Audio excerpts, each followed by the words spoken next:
Hola, buenas tardes hermanos, gusto en saludarles y la lectura se encuentra en el libro del profeta Isaías, capítulo 61, versos del 1 al 11, y dice así: El Espíritu del Señor Dios está sobre mí, porque me ha ungido el Señor para traer buenas nuevas a los afligidos. Me ha enviado para vendar a los quebrantados de corazón, para proclamar libertad a los cautivos y liberación a los prisioneros, para proclamar el año favorable del Señor, el día de venganza de nuestro Dios, para consolar a todos los que lloran, para conceder que a los que lloran en Sión se les dé diadema en vez de ceniza, aceite de alegría en vez de luto, manto de alabanza en vez de espíritu abatido, para que sean llamados robles de justicia, plantío del Señor, para que Él sea glorificado. Entonces reedificarán las ruinas antiguas, levantarán los lugares devastados de antaño, y restaurarán las ciudades arruinadas, los lugares devastados de muchas generaciones. Se presentarán extraños y apacentarán los rebaños de ustedes, e hijos de extranjeros serán sus labradores y sus viñadores. Y ustedes serán llamados sacerdotes del Señor. Ministros de nuestro Dios se les llamará. Comerán las riquezas de las naciones, y en su gloria se jactarán. En vez de su vergüenza tendrán doble porción, y en vez de humillación, ellos quitarán el júbilo por su herencia. Por tanto, poseerán el doble de la tierra, y tendrán alegría eterna. Porque yo, el Señor, amo el derecho, odio el robo en el holocausto. Fielmente les daré su recompensa, y haré con ellos un pacto eterno. Entonces su descendencia será conocida entre las naciones, y sus vástagos en medio de los pueblos. Todos los que los vean los reconocerán, porque son la simiente que el Señor ha bendecido. En gran manera me gozaré en el Señor. Mi alma se regocijará en mi Dios, porque Él me ha vestido de ropas de salvación, me ha envuelto en manto de justicia. Como el novio se engalana con una corona, como la novia se adorna con sus joyas, porque como la tierra produce sus renuevos, y como el huerto hace brotar lo sembrado en él, así el Señor Dios hará que la justicia y la alabanza broten en presencia de todas las naciones. Hermanos, esta es palabra de Dios. La lectura que acabamos de escuchar termina con una imagen hermosa de un mundo renovado, un nuevo jardín del Edén, donde la justicia y la alabanza brotan en toda la tierra. Es una visión de abundancia y de relaciones restauradas. Pero el Israel que escuchaba estas palabras se encontraba oprimido, gobernado por imperios y lleno de lamento. Así que podrían haberse preguntado al escuchar esto: ¿cómo podríamos esperar algo así? ¿Cómo me vienes a hablar de algo así cuando ahora estoy sufriendo de esta manera? Y siendo sinceros, nosotros también podríamos hacernos la misma pregunta.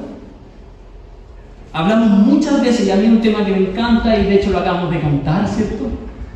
De la ciudad de Dios, una nueva creación, un lugar donde tenemos perfecta relación unos con otros, una perfecta relación con Dios, una perfecta relación con el resto de la creación. Pero ¿cómo me vienes a hablar de eso ahora? Cuando estoy cansado y no doy más. Cuando vivo en medio de relaciones quebradas, o estoy enfrentando una enfermedad, o sufro la escasez. En esos contextos, esa nueva creación parece lejana, ¿cierto? Casi irreal. A veces nos cuesta creer, o soy yo no. que a veces nos cuesta creer cuando estamos en medio de todos los problemas, en medio de todas las peleas, y nos falta para llegar a fin de mes. Y me vienen a hablar de algo futuro. A veces digo, no sé si creo. Sin embargo, hoy el Señor, por medio de Isaías, le habla a ese remanente fiel que no ha perdido la fe, a ese grupo de personas que estaban en Israel en medio de todo este sufrimiento y aún así seguían confiando en Dios. Y también de esa forma nos habla a nosotros y nos invita a afirmar nuestra confianza en Él y en lo que Él ya ha hecho. Por eso los invito a prestar mucha atención a este texto. Mantengan su Biblia abierta en Isaías 61, de todas maneras va a estar proyectado. Pero pongamos atención para que salgamos de este lugar con una fe más firme, con una seguridad y una esperanza renovada en Jesús, para enfrentar este mundo, y no solamente para enfrentarlo y soportarlo, sino que también para transformarlo con el poder del Espíritu Santo. Así que oremos. Padre, gracias porque tú bien sabes cuáles son nuestras dudas o en la situación en la que estamos y cuán necesitados estamos de un empujón para tener más fe y poner nuestra fe en el lugar correcto, que es en ti. Por eso te damos gracias por tu palabra que ya hemos escuchado, pero en la cual queremos sacarle el máximo de provecho, sacarle el jugo. Por eso necesitamos de tu ayuda, para entenderla bien, para guardarla en nuestros corazones, para aplicarla a nuestro diario vivir. Llénanos de tu Espíritu Santo para esta tarea. En el nombre de Jesús. Amén. Debo confesar algo antes de continuar. Me costó un mundo hacer este sermón. No por lo técnico, sino que sentía que cada palabra, y le contaba a mi esposa, cada palabra que yo escribía, sentía que estaba dañando el texto bíblico original. Pero estamos aquí por gracia, así que debo. ¿Okay? La visión comienza con esta declaración poderosa. Dice, el Espíritu del Señor Yahweh está sobre mí.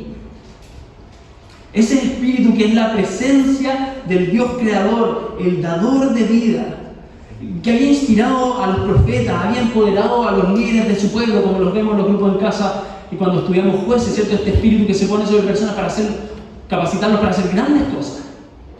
Ese mismo Espíritu ahora es derramado sobre esta persona.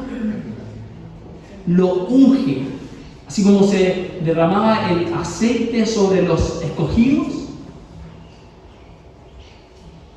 el Espíritu Santo es derramado sobre esta persona y lo hace el Mesías, el escogido para traer restauración y salvación. Lo interesante es que su unción no fue con aceite, como se hacía con reyes o sacerdotes, sino con el mismísimo Espíritu del Señor. Es el Espíritu del Señor el que lo capacita, lo nombra y lo envía. Y aquí vemos para qué fue enviado. En los versículos 1 al 3 aparece 7 acciones de lo que a mí me gusta llamar recreación. De volver a crear, 7 actos de volver a crear algo, evocando justamente esos 7 actos, esas 7 palabras de Génesis 1. En 7 movimientos se creó el universo. Y acá nos está mostrando 7 actos, con lo cual esta persona, el Mesías, va a recrear este mundo. El primero, anunciar buenas noticias a los pobres y afligidos, a esos que sienten que este mundo les falló.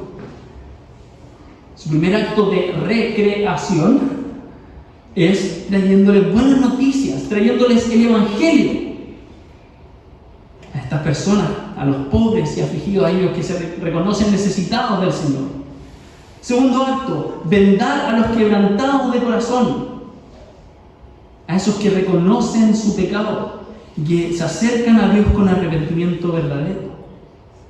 Les venda el corazón. Tercer acto, proclamar libertad a cautivos y prisioneros. Y eso es algo que Israel entendía muy bien, ¿cierto? Y lo quería, lo anhelaba, porque estaban bajo el peso de un imperio. Entonces, ciertamente habían personas que estaban cautivos y otros que habían sido encarcelados por ser de otra nación. Entonces, Isaías está hablando a esa realidad, pero nosotros sabemos que está hablando de una realidad aún más profunda. Apunta también a nuestra liberación del pecado, de esa esclavitud del pecado y del poder de las tinieblas. El cuarto acto está en el centro de todo. Verso 2. Cuando digo que está en el centro de todo, hemos aprendido en ocasiones anteriores que lo que está en el centro, eso es importante. Como que todo confluye a eso que está en el centro de estos 7 actos. Es como la carne del sándwich. Y eso es, ¿cuál es el cuarto acto y que está en el centro? El proclamar el año favorable del Señor. En otras palabras, el proclamar el jubileo del Señor. Esa celebración que se repetía cada 50 años en el pueblo de Israel. Él venía entonces a proclamar un jubileo supremo.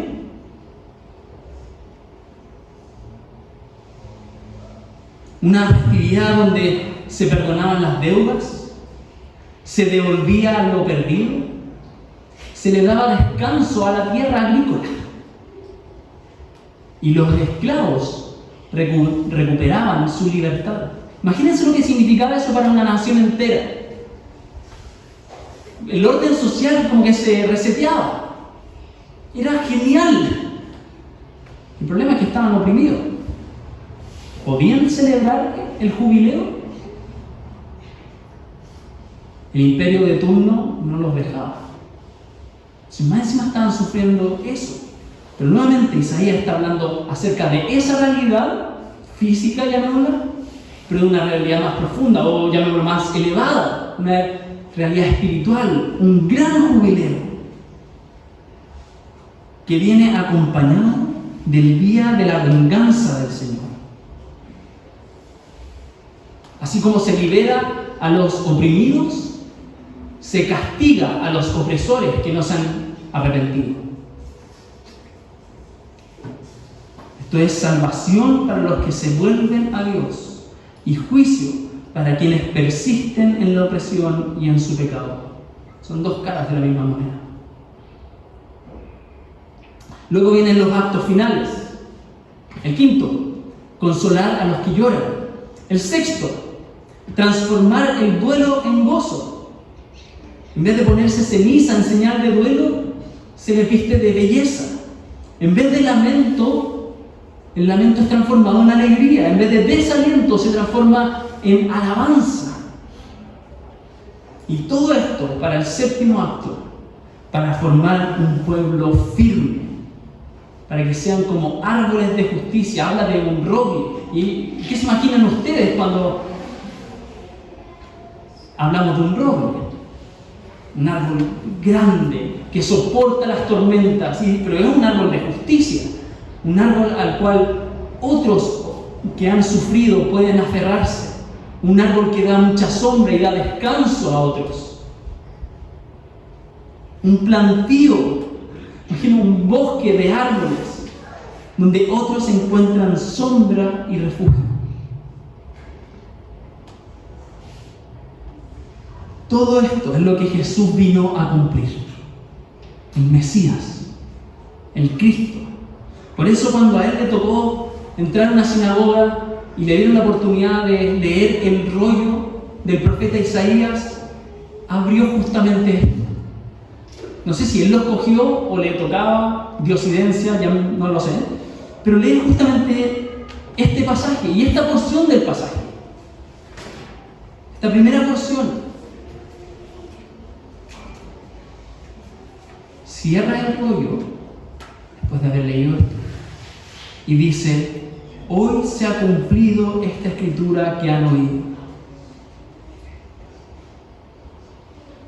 Creo que Jesús ahí estaba haciendo dos cosas. Por un lado, al dejar la lectura hasta ahí, estaba citando todo en Isaías 61, pero lo estaba aplicando a su persona. Entonces estaba diciendo, yo soy ese ungido, que ha sido ungido con el Espíritu de Dios. Yo traigo esas buenas noticias, estaba diciendo Jesús. Yo inicio este jubileo eterno.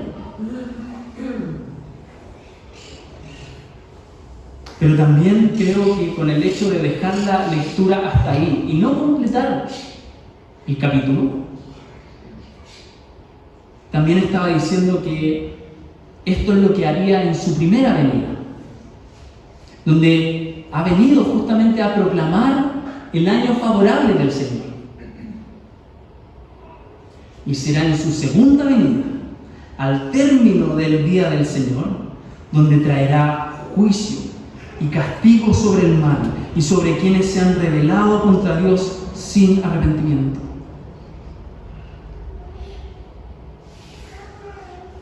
Jesús es el cumplimiento de Isaías 61. Por eso Él dice, hoy se ha cumplido esta escritura que han oído.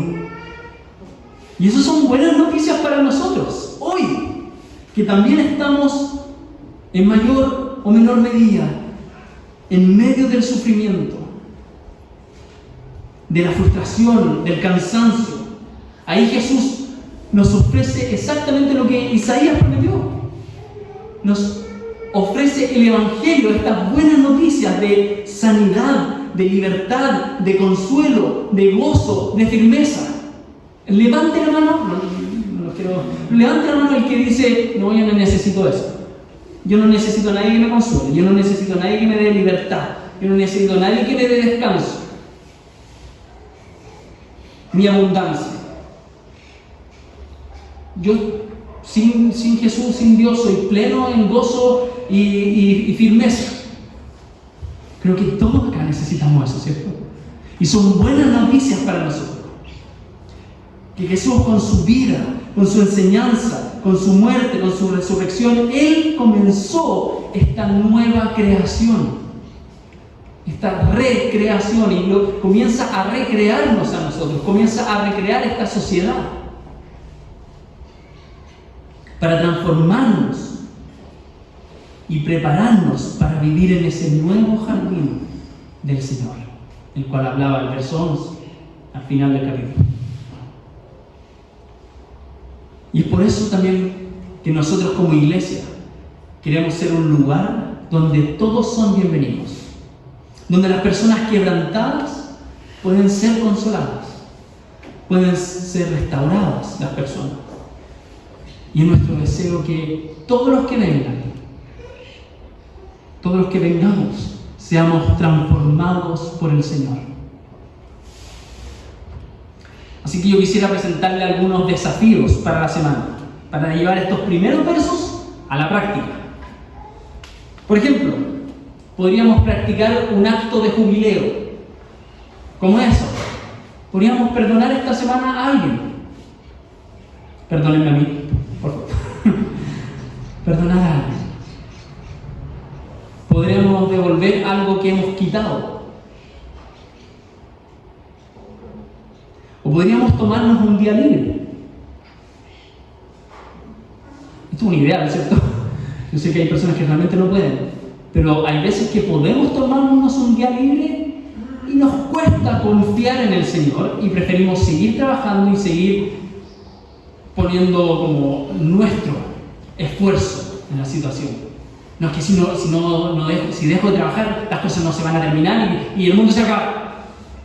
No. Tómate un día libre, si es posible.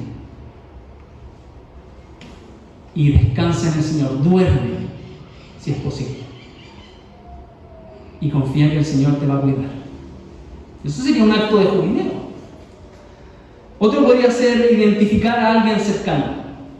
Un vecino, un familiar, un compañero de trabajo. alguien a quien puedas tú llevarle estas buenas noticias. Y vamos a ver más adelante por qué nosotros nos colamos con esto de que no es solamente Jesús quien trae estas buenas noticias, sino que nosotros nos podemos incluir. Pero piensa en alguien a quien tú puedas llevarle estas buenas noticias, estos primeros versos, y acompáñale eso con algo concreto. Un quequito, una comida, algo concreto. O puede ser brindar compañía a alguien. Hace mucho sentido con el aviso que escuchábamos hoy día acerca del Ministerio de Misericordia. Porque hay personas que necesitan compañía y hay personas que también les vendría bien un mensaje tuyo durante la semana con un simple mensaje de aliento. Esos pequeños actos donde podríamos estar llevando estas buenas noticias, estos actos de jubileo, de liberación, de descanso. Y de esta forma estaremos siendo parte de la obra recreacional del ungido. Por eso la pregunta ahora viene, ¿qué pasa con nosotros? Si este es el Mesías que vino a recrear el mundo, ¿qué pasa con nosotros? ¿Dónde entramos en la historia? No es que queramos ser protagonistas, pero igual a mí por lo menos me surge la duda. Y en la segunda parte, versos 4 al 9, ahí están. Isaías continúa mostrando que esta obra no termina con el ungido, sino que él forma un pueblo recreado que participa activamente en la restauración del lugar donde Dios habitaría. Para el Israel del exilio esto significaba la reconstrucción de Jerusalén y del templo destruido. Estas palabras dicen, claro, vamos a reconstruir la ciudad de Dios, vamos a reconstruir el templo donde Dios habita. El problema es que cuando lo hicieron, aún quedaba un sentimiento de dolor y de añoranza, diciendo, oh, lo que hemos reconstruido es bueno, pero no es como el que era antes. Pero Isaías está apuntando a algo mayor que la reconstrucción de Jerusalén y la reconstrucción del templo. Está hablando de un templo nuevo, una casa donde Dios habitaría, una ciudad de Dios celestial, donde habitaría con toda su gloria. Y por eso nosotros hoy lo entendemos como, en primer lugar, como un proceso de edificación del templo de Dios, es decir, de la iglesia.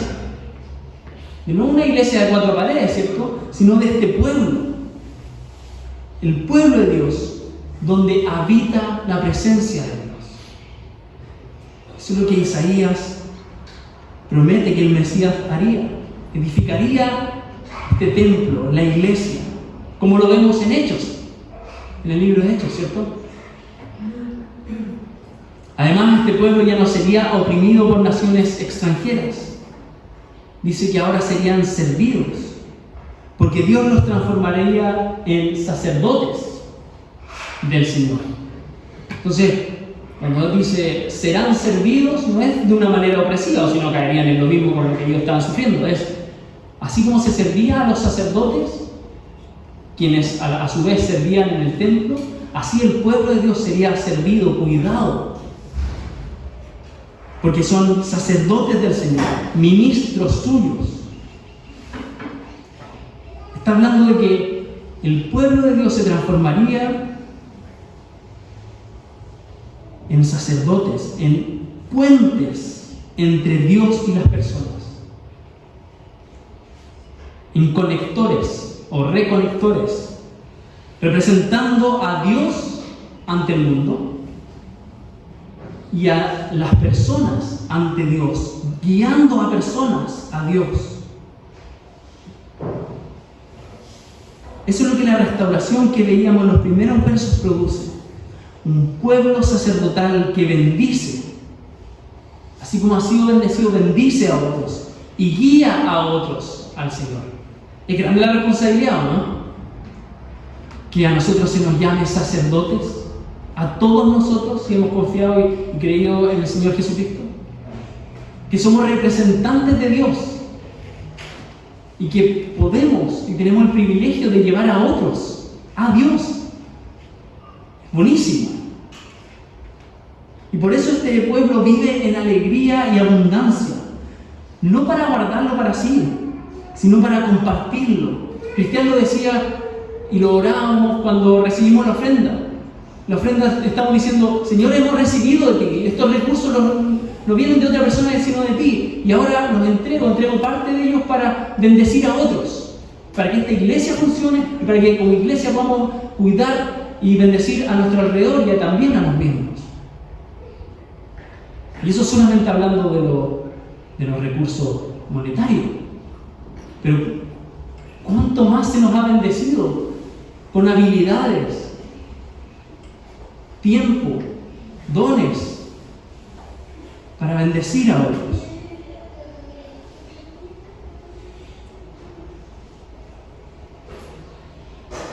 Y todo esto se afirma en el carácter de Dios. Miren el verso 8. Él ama el derecho, odia la injusticia y es fiel a su pacto. Su promesa siempre fue bendecir a su pueblo para que el pueblo pudiera bendecir a las naciones. ¿Cierto? Cuando Dios le promete a Abraham: tú serás bendito y por medio de ti serán benditas las naciones. Y Jesús es el cumplimiento perfecto de esto. Él es el verdadero templo. Él es el sumo sacerdote por medio de quien nos encontramos con Dios. Él es bendecido para traer la bendición del Padre al mundo. En ese sentido, Él es el verdadero Israel, que lleva, y primero que recibe la bendición de Dios y que la lleva a las naciones. Pero yo veo acá que por medio de Jesús nosotros somos ahora ese pueblo restaurado. La iglesia es ese templo vivo donde Dios habita y que está compuesto por miles de creyentes esparcidos por el mundo hoy y por todas las generaciones que han pasado. Hemos sido llamados reino de sacerdotes, quienes llevan a Dios a cada rincón y que conectan a personas con Dios a través del Evangelio. Por eso nos gozamos, porque se nos ha dado este privilegio, pero también nuestra vergüenza fue cambiada por abundancia y bendición para compartir con quienes nos rodean. Y así seremos conocidos entre las naciones como luz en medio de la oscuridad. ¿Cuánto me gustaría que pase un vecino y que vea acá gozo? Que mire para adentro y diga: ¿qué pasa allá adentro? ¿Por qué están tan gozosos?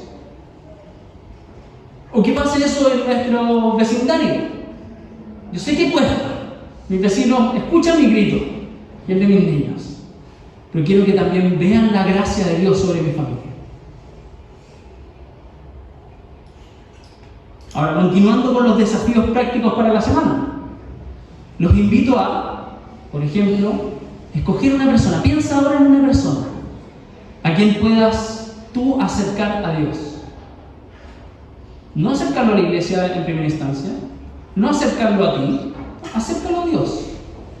Primero ora por él, ora por ella. Si ya se te viene un nombre a la mente. Después podrías orar con esa persona por sus necesidades, por sus motivos de agradecimiento.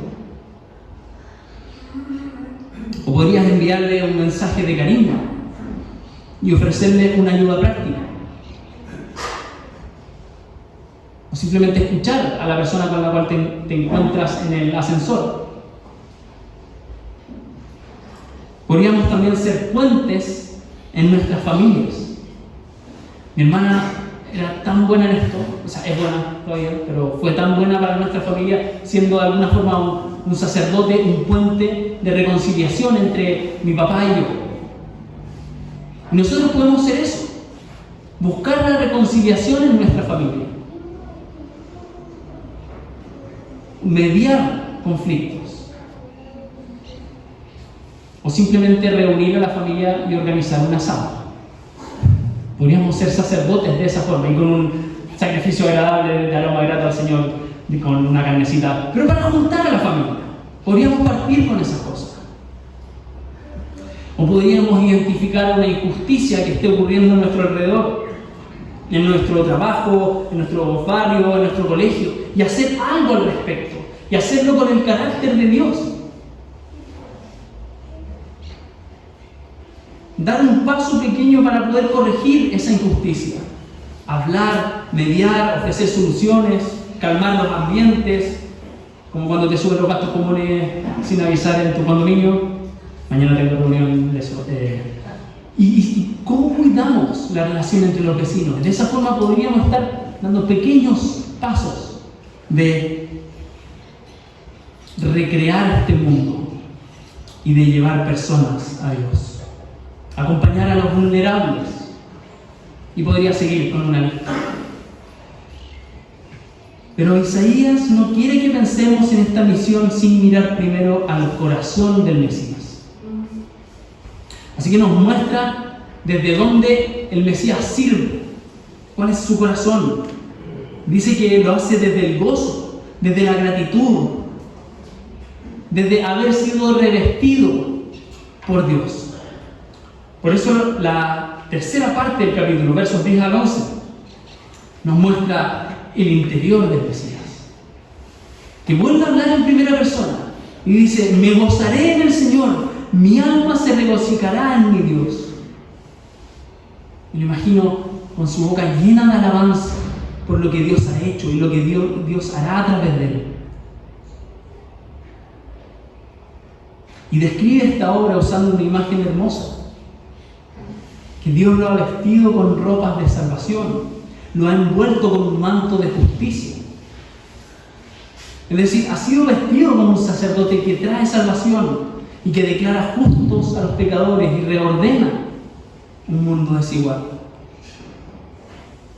El Mesías se alegra porque Él es quien anuncia estas buenas noticias, quien reconstruye y quien restaura al pueblo de Dios,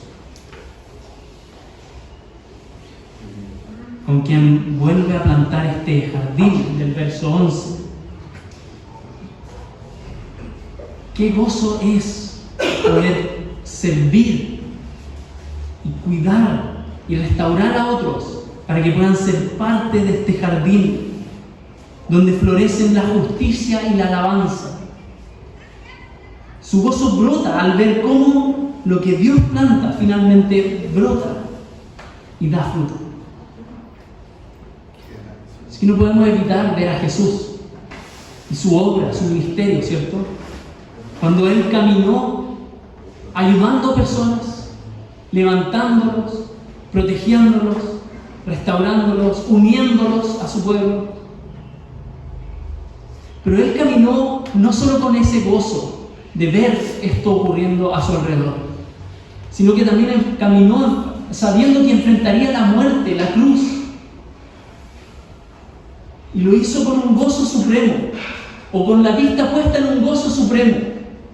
Ese gozo, esa satisfacción que esperaba después de la cruz, en su resurrección y en su exaltación.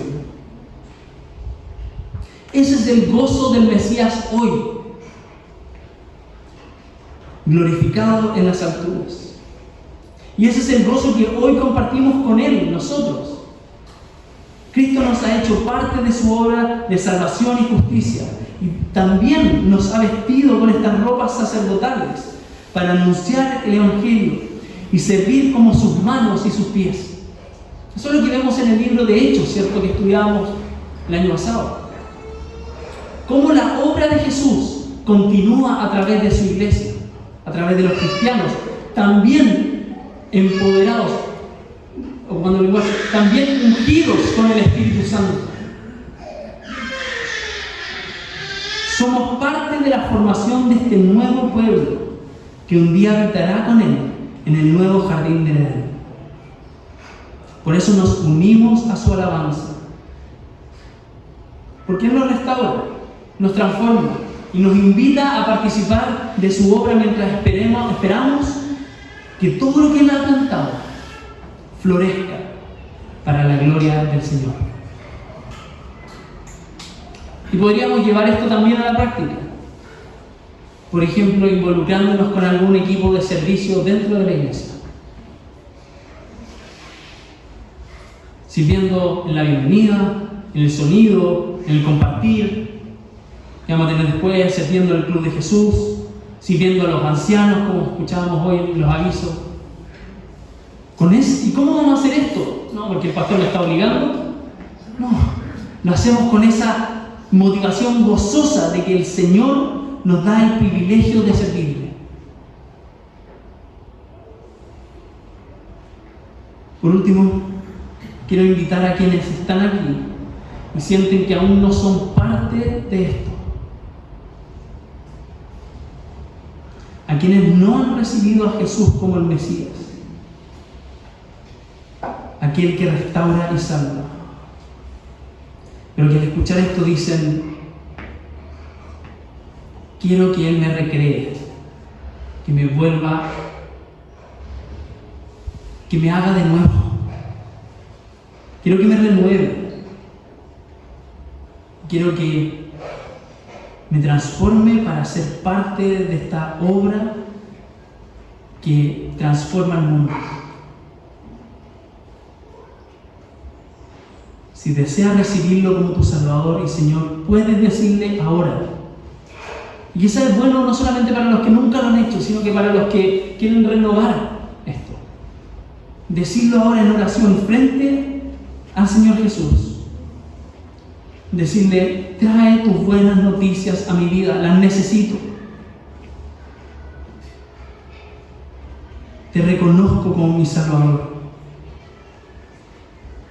Restáurame, transfórmame, hazme tu siervo. Invito al resto de la congregación a orar. Padre, gracias te damos por enviar a tu Hijo Jesucristo, trayendo estas buenas noticias, para compartir estas buenas noticias con los que sufrimos, con los que necesitamos tanto de ti. Pero gracias también te damos por hacernos parte, por hacernos un pueblo transformado que construye esa ciudad y ese jardín. Queremos ver primeros destellos de esa nueva creación, verlos desde ya, pero queremos también descansar en que llegará el día en que Jesús vuelva para restaurar plenamente este mundo. Afirma nuestra fe en eso. En su nombre oramos. Amén.